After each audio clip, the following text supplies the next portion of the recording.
Slivkoviny sú obľúbeným ovocím a niekedy sa im nevenuje dostatočne veľká pozornosť z hľadiska rezu. V tomto prípade ide o strom slivkovín, ktorý má asi už najlepšie roky za sebou, ale stále má potenciál prinášať úrodu a pokiaľ sa oň budeme dobre starať a pravidelne venovať pozornosť rezu, samozrejme podľa potreby aj hnojeniu a ochrane proti škodlivým činiteľom, tak nám môže prinášať užitok ešte viac rokov. Na strome sú viditeľné typické prejavy starnutia. To znamená, sú tu konáriky ohnuté do tzv. Rodivých oblúkov. Čo sa deje, ak necháme dlhé konáriky dlhšie bez rezu a každoročne, keď sa objavuje úroda, dochádza k ohýbaniu konárikov.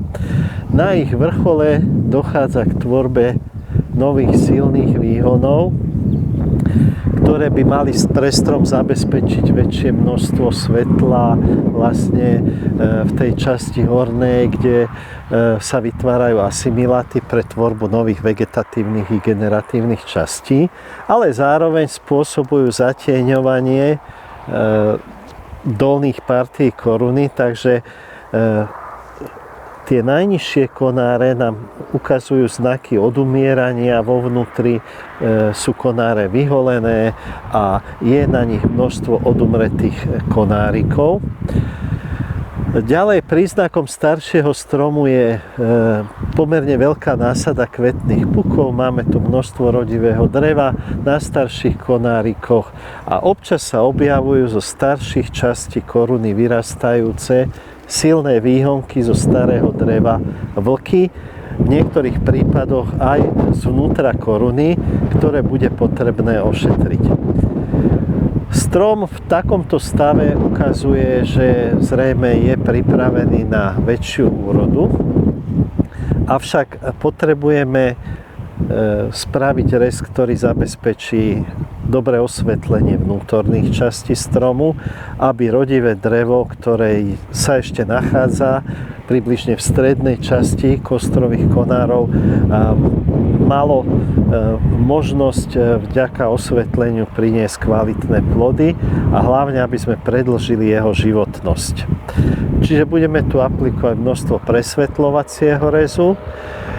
Previsnuté koncové časti konárov kostorových zredukujeme, aby sme korunu tak viditeľne zvýšili akoby do výšky. Je to dôležité aj kvôli ošetrovaniu pôdy pod stromom a hlavne tá previsnutá časť konárov má tendenciu starnúť a neskôr aj zasychať. Takže na mnohých z týchto previsnutých konárikov by sme našli odumreté drevo. Posledný rez na tomto stromčeku bol vykonaný približne pred 3 rokmi.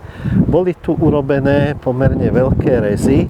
Podobné budeme robiť aj v prípade tohtoročného rezu, ale možno nepôjdeme tak hlboko do kostrových konárov, ako to bolo predtým.